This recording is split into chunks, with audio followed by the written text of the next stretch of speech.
की याद आ गई है। अब वो उनकी जयंती मना रहे हैं, वो भी लखनऊ में सीधा। कि कांग्रेस का सूर्य अस्त होने वाला है, वो किसी को याद करें या किसी को भूल जाएं। इससे कांग्रेस आने वाली नहीं है और भाजपा जाने वाली नहीं है। उनको अखिलेश जी कह रहे हैं कि लापता गैस हो गई है। एलपीजी का मतलब लापता गैस। कल भी कहा था, आज भी उस बात को दोहरा रहा हूँ। श्री राहुल गांधी हों, श्री अखिलेश यादव हों, या दोनों देश के प्रति गैर जिम्मेदार नेता हैं। वैश्विक ऊर्जा संकट से दुनिया जूझ रही है ईरान वार के कारण से, और ऐसे समय में माननीय प्रधानमंत्री श्री नरेंद्र मोदी जी के नेतृत्व में चाहे गैस की हो चाहे डीजल पेट्रोल की हो, किल्लत को दूर करने के लिए उच्च स्तरीय प्रयास किए जा रहे हैं। ऐसे समय में देश के माहौल को पैनिक बनाने का जो प्रयास किया जाता है, इसकी मैं भर्त्सना करता हूँ, निंदा करता हूँ और इस प्रकार के कृत्य से बाज आने की चेतावनी भी देता हूँ। तमाम उद्योग वैसे भी उत्तर प्रदेश में बंद हो रहे हैं एलपीजी और कमर्शियल न मिलने के कारण। इसके लिए पहली प्राथमिकता सरकार की यही रहती है कि जो घरेलू गैस सिलेंडर हैं वो पर्याप्त मात्रा में उपलब्ध रहें। सरकार उसके विकल्प तलाश रही है। हम लोग चाहते हैं कि ना उद्योग बंद हो, ना कमर्शियल, ना घरेलू किसी प्रकार की गैस की किल्लत ना आवे। और उसके लिए अभी कल ही मैं देख रहा था आप सबके माध्यम से समाचारों में कि एक जिस स्थान से कोई जहाज़ दुनिया का नहीं निकल पा रहा है, उस स्थान से होते हुए भारत का तिरंगा लहराते हुए एक जहाज़ क्रूड ऑयल लेकर के मुंबई पहुंच चुका है। तो हम लोग अच्छे मतलब समय की प्रतीक्षा कर रहे हैं और उम्मीद रखते हैं कि माननीय प्रधानमंत्री जी के नेतृत्व में यह जो संकट है इससे हम लोग उबर जाएंगे और देश के ऊपर न गैस की कोई समस्या आएगी और ना डीजल पेट्रोल की कोई समस्या आएगी।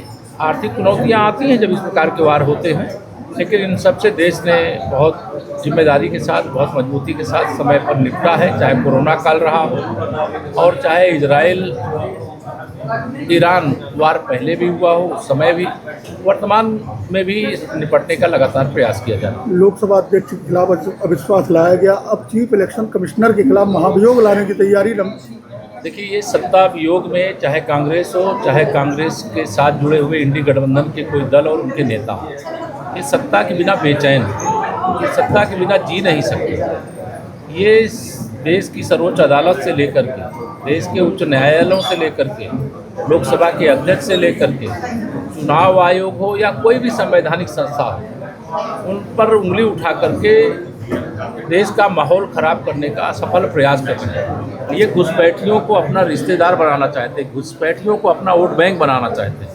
इस समय चुनाव होने वाले हैं, आसाम के भी होने वाले हैं, केरल के भी होने वाले हैं, तमिलनाडु के भी होने वाले हैं और पश्चिम बंगाल के भी होने वाले हैं। और भारतीय जनता पार्टी बहुत मजबूती के साथ इन चारों राज्यों में, आसाम में तो हम तीसरी बार सरकार बनाने जा रहे हैं, पश्चिम बंगाल में टीएमसी जा रही, बीजेपी आ रही है, और केरलम में और तमिलनाडु में भी बीजेपी का बहुत शानदार प्रदर्शन होने वाला है।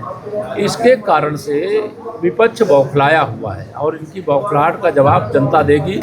और ये जो गैर जिम्मेदाराना कार्य करते हैं कि संवैधानिक संस्थाओं को, जिनके ऊपर कोई आरोप नहीं लगाता, उन पर आरोप लगाना। जो मतदाता मृतक हो गया है उसका सूची से नाम हटना चाहिए, कोई भी बताएगा। कोई मतदाता एक स्थान से दूसरे स्थान पर शिफ्ट हो गया है, दो स्थान पे नहीं रहना चाहिए। अगर कोई घुसपैठिया मतदाता सूची के अंदर घुसा हुआ है तो उसका नाम बाहर होना चाहिए।